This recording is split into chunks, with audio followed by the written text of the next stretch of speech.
सत्र 4 माँ का अपने आसपास के लोगों के साथ संबंध। इस सत्र में आशा माँ से उनके आसपास के लोगों के साथ संबंध पर बात करती है और समझाती है कि किस तरह से अन्य लोगों का सहयोग माँ और उसके बच्चे के लिए फ़ायदेमंद होगा।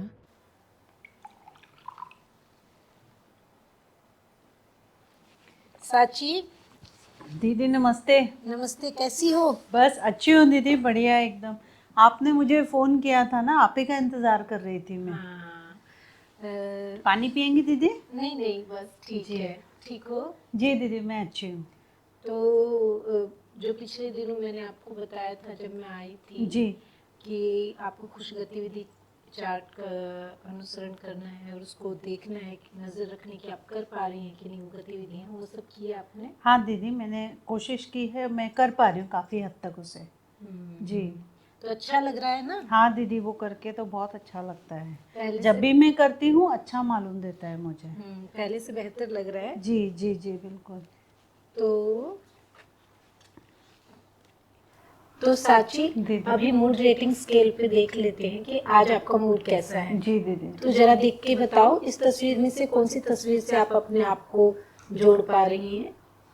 दीदी इसमें से ऊपर से मैं दूसरे नंबर की तस्वीर से अपने आप को जोड़ पा रही हूँ, क्योंकि मैं अभी खुश महसूस कर रही हूँ, शांत महसूस कर रही हूँ। जी तो पहले से बेहतर है। जी। और आपके तनाव का स्तर क्या है? तनाव के बारे में क्या है?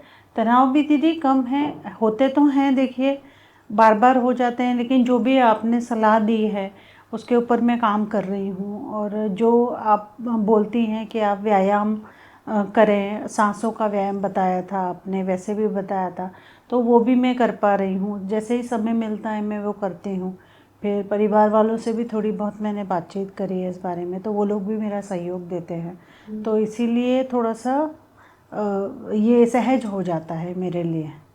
और यही है, इस वक्त तो तनाव तो होता है, ऐसा नहीं है कि नहीं होता। जी दीदी। तनाव जो है अभी पहले से कम है। जी दीदी।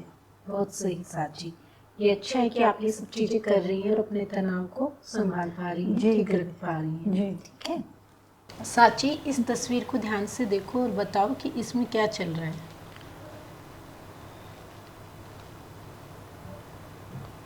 दीदी इसमें तो ऐसा लग रहा है देख के कि माँ तो तनाव में है, और वो ये सोच रही है उसका बच्चा बीमार है, और ये सोच रही है कि बाकी लोग उसके बीमार बच्चे से ये बोल रहे हैं कि मतलब बीमार है वो तो माँ की वजह से बीमार है, और वो उसका ठीक से ख्याल नहीं रख पा रही है। तो कुल मिला के वो एक बुरी माँ है, ऐसा सोच के वो तनाव में, बहुत तनाव में, और लोग उसके बारे में उल्टी सीधी बातें बना रहे हैं, ऐसा लग रहा है दीदी। साची, फिर कभी आप भी अपने आप को ऐसी परिस्थिति में पाती हैं? कभी आपको लगा है कि आप भी ऐसी स्थिति में रही हों? हाँ दीदी, अभी पिछले हफ्ते की बात है, मैं आपको बताती हूँ। मैं अपनी सहेली के यहाँ गई थी मिलने, बहुत लंबे समय से नहीं मिली थी मैं, गर्भावस्था के बाद में, फिर बच्चा होने के बाद में नहीं मिली थी, और मैं उससे मिलने गई।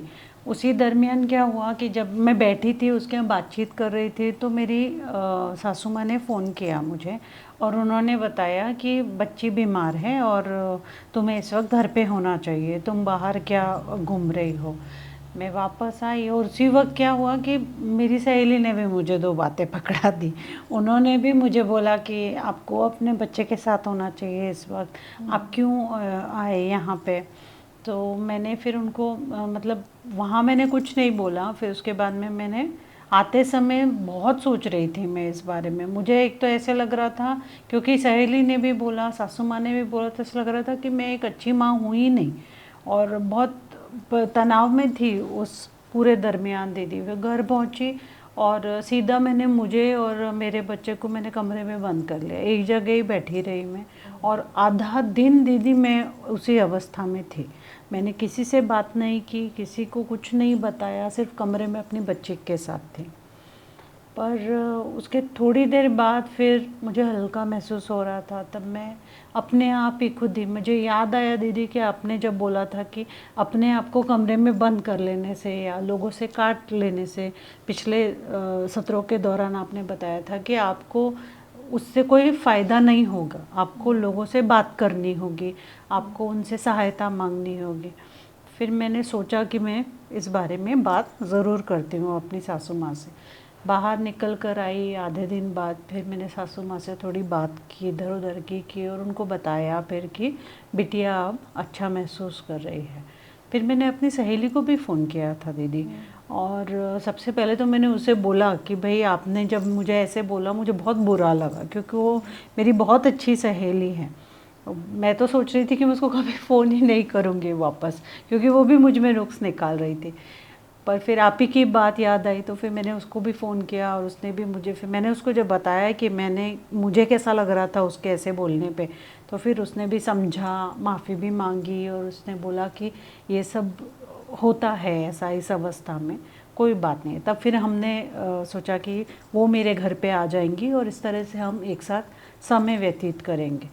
और इनके बच्ची के पापा को भी मैंने फ़ोन किया था और उनको भी बोला था कि आप थोड़ा जल्दी घर पे आइए और इसके आगे भी आया करिए, ताकि आप बच्चे के साथ थोड़ा समय बिता पाए और मैं जो चीज़ें करना चाहती हूँ वो मैं कर पाऊँ, घर में भी थोड़ा मदद हो जाएगी मुझे ऐसे करके। तो कुल मिला के दीदी स्थिति अच्छी ही रही बात करने के बाद। तो मुझे आपकी बहुत याद आ रही थी उस समय कि आपने जिस तरह से मुझे समझाया था, तो उसके चलते सारी स्थिति संभाली गई। जो तनावपूर्ण स्थिति थी वो अपने आप संभल गई।